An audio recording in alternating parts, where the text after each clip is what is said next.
Hello and welcome to the show. We start this week's Failrace episode with Gish on GTA 5 chasing down a Prius.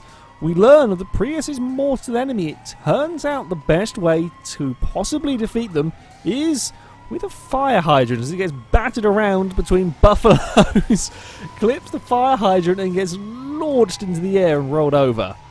That is certainly one way to dispatch a Prius. Mustang Bugatti on GTA 5 is messing around with one of the angry AI cars. The AI manages to crash into an oncoming vehicle, and then as he tries to lead it into the storm drain, it's not quite the greatest of flight paths for the ruiner. Lot of damage on the front of that car. Bounced its way across. Amazingly, the driver survived, and well, the door might have fallen off. Does get out of the vehicle.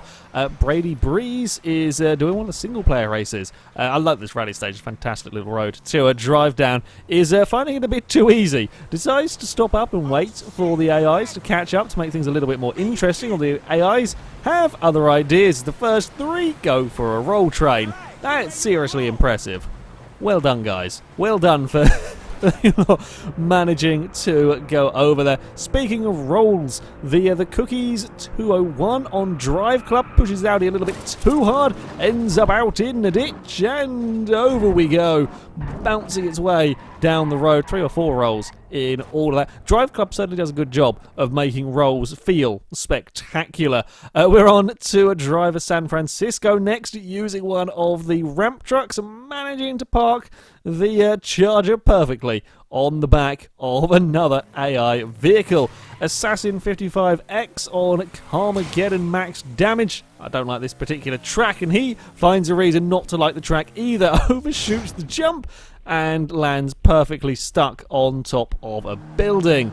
Well done. That's not moving from there anytime soon. Carfan93 on 4-6 is racing against the Drivatars. The Nissan up ahead runs very, very wide, but is wanting to come back to the pits. The BAC Mono is in his way, and, well, the little lightweight track car will lose that battle. Raxed on Need for Speed Most Wanted is trying to get away from the police when he clips a Corvette. I'm not sure that's quite normal Failrace Police Department. It wasn't really the Corvette's fault that time, but impressive number of rolls nonetheless, and then the second Corvette gets rolled over by a truck. Yeah, I mean, that's my sort of getaway tactics. That's definitely my sort of getaway tactics. Slendy Studios on the Crew is trying to catch up to some vehicles ahead, gets things wrong, clips one of the water barrels, tries to regain control of the vehicle after bouncing off all sorts of stuff. Yeah, you're going to end up playing in the forest. Those water barrels, very, very dangerous. UK Digital Stig loses the back of his Quattro and Dirt Rally, goes for a double barrel roll before landing perfectly on his wheels and can now carry on. The only real damage done to the car, missing a tail light. That's it. It's yeah, impressive roll. Retro Gamer 42 on Rocket League is playing around with the ice hockey puck. Just manages to miss it when Orange Team completely drive around it. Blue Team managed to jump over it, and he can just about finish off to score. Yeah, fantastic driving there from everyone. That's 4-5 cars managed to completely miss it.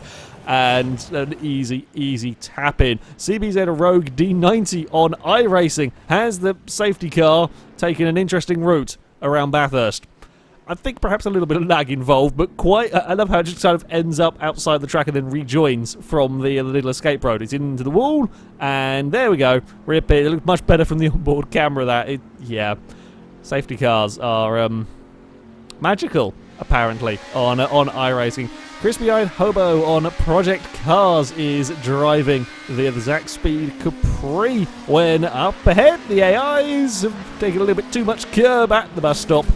The Ford unable to do anything to avoid it. That was a long time on 2 wheels as well for the car ahead. It nearly did an incredible recovery, but nope. Curbs are, or can be, quite vicious on Project Cars, as this next clip exactly a similar problem for the BMW, running across the inside of the curb at Spa, and you know, the curbs don't look that vicious there whatsoever, but still the car is, flipped over. In fact, well, quite a mess from that particular one. Serious swag on Just Cause 3 has got the tethers, always good fun, although physics might not quite agree so much. Yeah, tethering a person to a Jeep, and apparently that can cause the Jeep to suddenly launch up into the air. And I also love how nobody really cares about the Jeep that just went soaring through the air. More tether shenanigans with Coxy GT. Now, this mission, you're required to drive a scooter. Very early mission, deliver a scooter. Player doesn't particularly fancy driving the scooter, so he's decided to attach it to a supercar. He manages to get knocked over, and the supercar goes to space, and when it comes back down again, explodes the car with the scooter. Yeah, you would have been better off not trying to be lazy and just driven the scooter.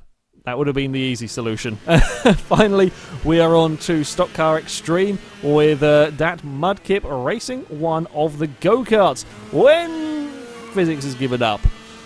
As he rounds the final corner on the track, for whatever reason, the go-kart has decided it's now not going to obey the laws of gravity and just whiz around on a single wheel most of the time. It does come back down to the ground. Yeah. Well done. Well done, go-kart. I'm totally sure that is how things work. However, that is going to be it for this week's episode. If you have clips you would like to submit to this series, then you can via our forums. There'll be a link in the description. At the very top of the page is the Failrace clip submission section, and you can find all of the rules and how to submit them in there. That's going to be it from me. Thank you very much for watching, and until next time, goodbye.